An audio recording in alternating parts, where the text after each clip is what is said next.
Purdue head football coach Daryl Hazel announced the signing of 23 student athletes to national letters of intent to play for the Boilermakers earlier today.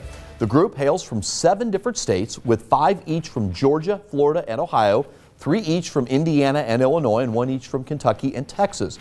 Coach Hazel talked about his first Boilermaker recruiting class and the number crunching that goes into the madness that is National Signing Day.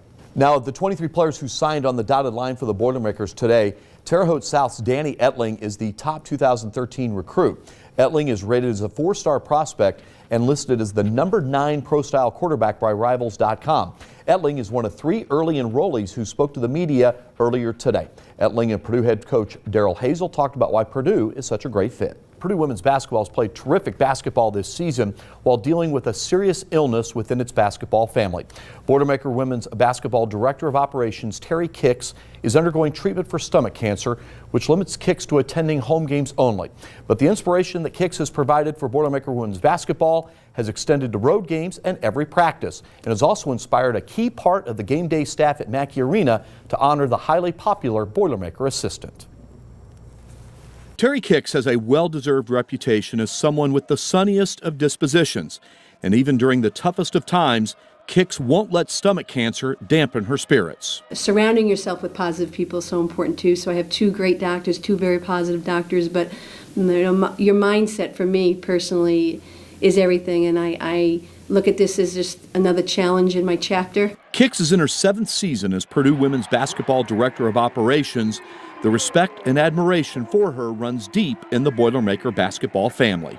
I first met Terry on my visit here, on my official visit here, and I just remember her being the biggest ball of fire. I mean, just such the sweetest a person. We're excited that she can make it to the games that she can, but you know, it's weird not having Terry around, but the second that she steps into a gym of a practice, everything just changes. I went up and visited her one day while she was getting her treatments, and she was, to all the other patients that were up there, she was just, like you said, a ray of sunshine, and just such an encouragement when she went out and was talking to them. All the people's faces just brightened up when she went out there. Kicks also has support from the Purdue Band, as the Boilermaker musicians sport Team Terry shirts, which they display after the Boilers' first basket of the game. And when they heard about Terry, they immediately wanted something that they could do for the kids and for her. And so for them, this was their way of saying, we're here for you, we support you. No matter what's going on in your life, we're there for you, we're family. It was very touching. I teared up, and I made sure I went over and let Pam, the band director, know how much I really appreciate it. And I blew all the kids kisses. And watching her favorite team contend for a Big Ten title helps in Kicks' treatment. And I text them after the game, and I try to relay messages, and they know how much I'm thinking about them during the game. Terry's going through the toughest time right now, and she's here. She wants to be supporting us, and so we can't have a down day. We don't need to be fatigued. We don't need to be tired, and so that really helps, I think, all of us. If you can surround yourself with positive energy and positive lifestyle habits, that is the best thing anyone can do for a cancer patient. Kicks is encouraged by a number of things, adding that chemotherapy treatments are working effectively in her recovery from stomach cancer. Kicks is expected to be on the Boilermakers bench for Purdue's home game Sunday at Mackey Arena against Michigan. Coming up tonight on News 18 at 11, Mike highlights from more than a dozen games tonight on the Frenzy. Yeah, and our Coach's Corner guest, one of my favorites, West Lafayette coach David Wood. They take on the Oracle. Should be a good game. Welcome to this evening's edition of the Friday Night Frenzy on the opening day of February. I'm Mike Cleff. Tyler Buchanan, more on Buchanan in a moment. He buries the jumper, and the Broncos have tied the game. Then it is Quarren Hood spotting Buchanan. He finished with a dozen, but the most important a three-pointer at the buzzer, lifting the Broncos to victory over the Orioles by a final of 45-43. All right, Harrison hosted Noblesville tonight to face the program, ready to cheer on the Orange Crush, and there he is, Brady Reinhardt. We'll be talking with his dad in a few minutes. Raiders looking good early on. The Millers not respecting Cole Smith's mid-range jumper. He says, take that. Then more from Cole. Moments later, he finds Talon Songarath with the great bounce path, and he lays it in, and the game is tied at 4. And then the Millers, though, turn up the heat as Jordan Goodman up to Justin Pegas, who gets the pass to Darren Duncan. Oh, my goodness, the dunk. Timeout. Noblesville up by 16. Coach Reinhardt says, let's get some things going, and they would try to and do so. Cole Smith, another dandy of a pass from Songarath, and Harrison down by just 10 at the half. However, the Raiders not able to rally as the Millers win at 70-45. Coach Reinhardt will join us in our Coach's Corner segment a little bit later in the Frenzy. Sports Director Mike Cleff joins us with more on Coach Hazel. A big day. Yeah, it really was. Gina and Jeff, Daryl Hazel was introduced as the head football coach at Purdue on December 5th, and Wednesday marked the third time that he's held an interview session with local media, which gave me a chance to visit with Coach Hazel shortly after his signing day press conference wrapped up. Hazel, thanks for the time. First and foremost, just as a coach with all your experience, just still, do you get goosebumps on National Signing Day? Oh, it's just an exciting day for us. You know, we got up this morning around 4:30, got to the office probably about 5:45, and you're just so fired up for these guys. I mean, talk about the numbers. So many kids in high school have an opportunity to play and better themselves. So that's a neat experience.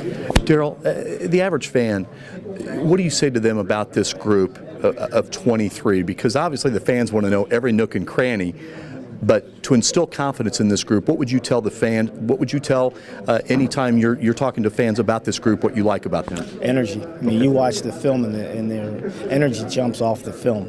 They're an exciting group. They play so hard, and they're smart football players. That's what excites me about this group.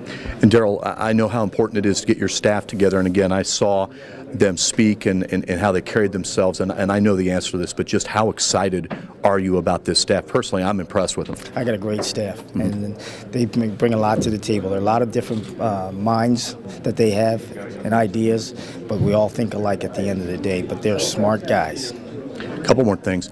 Just how are you doing? Because I know your energy level, you've been on the go and everything, but just professionally, personally, how you holding up through this whole thing? I'm doing okay. I'm getting enough sleep and having some fun, and I'm eating well. Yeah. So, but I'll be looking forward to moving into a house pretty quickly and settling down a little bit. My final thing, Daryl, and I appreciate the time, between now and between, say, late April, what's the most important thing that you and your staff, the current players and the future players, need to get out of this next span, because I'm sure that it's a vital period of time? Very, very important time coming up here. We're going to start our 6 a.m. workouts, and we're going to find out what kind of football team we have here sitting on campus. And we're going to test them a little bit, test their toughness, test their character, and it's a big period of time for us. Coach Hazel will make his opening game debut with the Boilermakers when Purdue travels to Cincinnati, Ohio to take on the Cincinnati Bearcats on Saturday, August 31st. Mike Cleff, News 18. It's tournament time in high school basketball, and here to talk major matchups, Sports Director Mike Cleff. Mike, thanks for coming in tonight. Absolutely. You have got a couple big games for high school girls basketball tonight. What are you watching? Well, it's win or go home, so it's single elimination time. But anyone that doesn't have a game to go to at Logansport tonight, they're playing a Harrison team that's much improved. But the Raiders are going to face the best player in the area in Whitney Jennings. This player has verbally committed to Iowa. She's a 5'3" point guard, and she's unbelievable. She's had a quadruple double this year. So, Jeff, that's a game where she's had at least double figures in scoring, rebounds, assists, and steals. And there's some video right there. She's quick, she can shoot, she's unselfish, and she's the younger sister. Her older sister, Rachel, starts on the team. The Berries, one of the top 5 teams in Class 4A, and getting to play on their home court. Again, Harrison, much improved under Jake Reddig, but they're going to have to do a lot of things right to win. The other game that's going to be interesting is Benton Central and West Lafayette, Jeff. That's the other game that's going to be quite interesting, because the old saying goes, trying to beat a team 3 times in a season, very, very, very hard. Benton Central has beaten West Lafayette twice this season, once in overtime. So this game could be very interesting. You're watching video of the Red Devils win on Tuesday night, and they've got a postseason game under their belt. The Lady Bison do not. And one season ago, they were knocked off in the opening round of sectionals. So if this game is close early on, the Red Devils have a real chance to pull the upset. But again, Benton Central gets to play on their home court. All right, Michigan State versus Purdue tomorrow. What are you looking for there? You were indicating to me during the break that's not looking great. Right? Well, yeah, I mean, Purdue played well at Michigan State for a while, and then the Spartans turned on the Jets, and they win by more than 20. A lot of things have to go right for the Boilermakers to win. But again, life in the Big Ten is absolutely crazy. Purdue is coming off a win, even though the style points not exactly ideal. They won by 9 at Penn State. But the Boilermakers have beaten a ranked team this season in Illinois. But the Spartans, this is a team ranked 8th in the country. They have players like Gary Harris and Brandon Dawson, who Purdue tried to get. Again, a lot of things have to go right for the Boilermakers. But remember, Jeff, just last night, Illinois down by 14 points, including 8 in the final 2 minutes. and Illinois comes back and knocks off top-ranked Indiana on a bucket at the buzzer. So with anything is 0.9 possible. left on the clock, right? Yeah, on an inbounds play, and it was crazy. So the Boilers have a chance, but their margin for error is very, very small. All right, and we'll get a complete rundown of the Frenzy lineup from you coming up at 6. Absolutely. All right, Mike, we'll see you then. Thanks for coming in.